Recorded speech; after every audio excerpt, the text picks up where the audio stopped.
threats. Yeah. Yeah.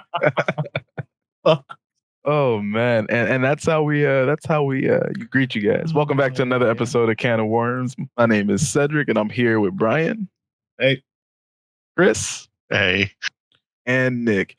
We've got a couple things to talk about. The first thing I want to start off with is Cacao/Pearl Abyss, the creators of Black Desert, are making a secondary game or another game, I should say. They've got some other titles underneath their belt, but another AAA title. It's called Crimson Desert.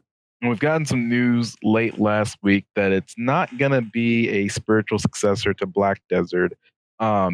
It's set in a similar world, similar engine, it looks like, but it seems to be that it's going to be more of a solo player adventure with multiplayer aspects. And so I think some, if not all of us, have kind of touched Black Desert a little bit.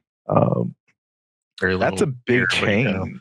It's a huge change, but I'm the type of person to where I may actually like that, because I was actually a huge fan of SWTOR, the Star Wars MMO, and that was kind of geared the same way. Wait, what? What's the name? SWTOR. Star. What? Oh God! I didn't know you were doing Knights of the Old Man.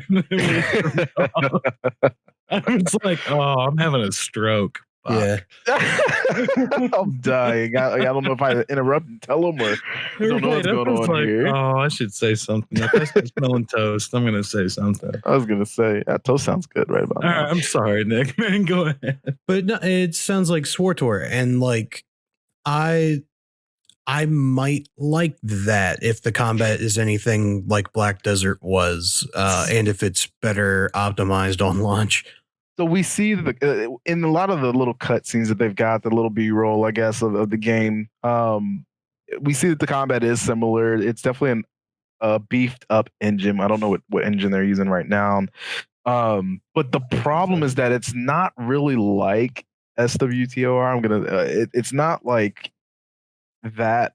It would be closer to kind of like Skyrim with friends, almost, is what it sounds like they're trying to make it like. In the game, that game being that way isn't bad within itself. But I think, again, you've got a big following of players. It's arguably one of the most played MMOs right now, outside of WoW and outside of Fantasy? Outside of WoW, the big three: WoW, Final Fantasy, and Elder Scrolls Online. It's right up there. It's right behind the big three. And that's, I think, the only reason it's not a big three is because there's such a, not only a time investment, but a monetary investment to that game, even though the game itself is fairly cheap. You can pick it up. I mean, it's been on sale since through Christmas. It was on sale for like $2.99. Yeah. And that game offers a shit ton of content. It is not a $2.99 game, but they've been able to lower that price down on it. And it's typically $9. It's typically $9 just to get it and hop in. But they've lowered that down because their cash shop is such a thing. It's such a big deal. God, if you don't have a subscription, I remember it being kind of not worth it. Like they typically like. Didn't you have to like pay for a certain number of dungeons every month? No.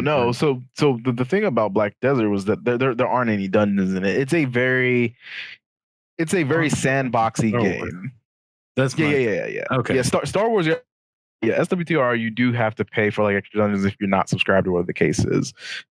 Black Desert, it's just okay. We let you into the world. There's all this stuff you can do.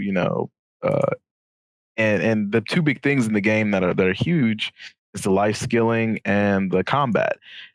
But it appeals to PvPers. We won't sugarcoat it. It's a PvP style game, and the reason it's such a looked at game, and it's such a game that people want to love, is because it takes a lot of its core combat mechanics from fighting games. It's not targeted at all. It's all like true blue action combat. And it's not just spammy action combat. There's an actual good core system of combat to the game.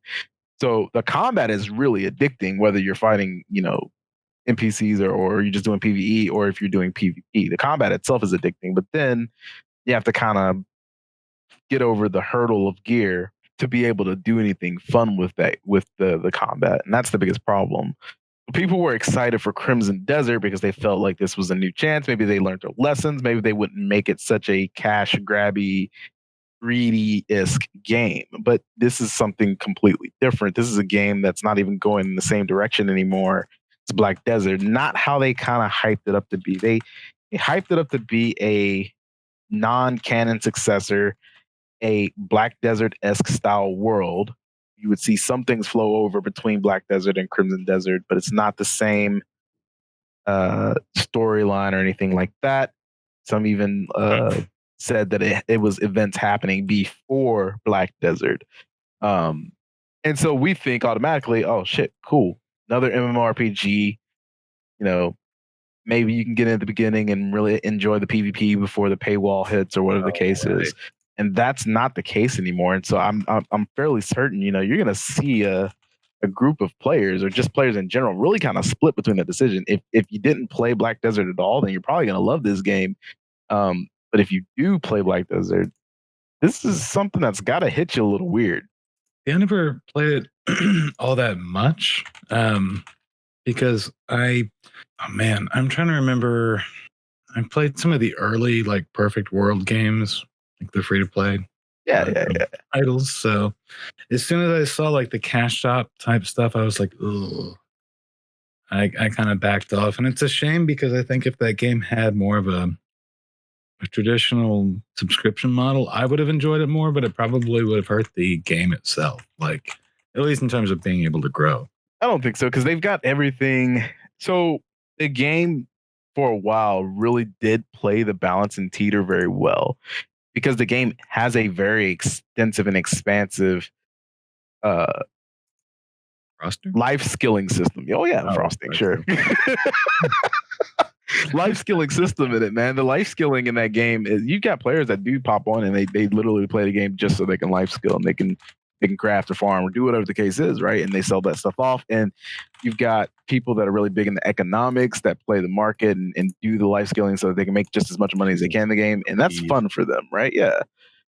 So it has its own economy, and I know we see that in MMOs in general, but I think it's more true for Black Desert. If you get a chance to pay attention, there's a couple of YouTubers out there that actually just go over the economics of Black Desert and just show how they bought what looks like a seemingly useless item and waited 6 months and then sold it all back and made billions and billions of silver, which is the currency in the game. So the platform was there, and for a while in the beginning, they really did do a good job with the balance. But then they introduced a system that allowed you to sell basically costumes for money in game, and that really kind of caused the problem. Like the real money auction house in Diablo 3. Well, yeah, pretty much. And Diablo 3 was kind of broken from the get-go. Yeah.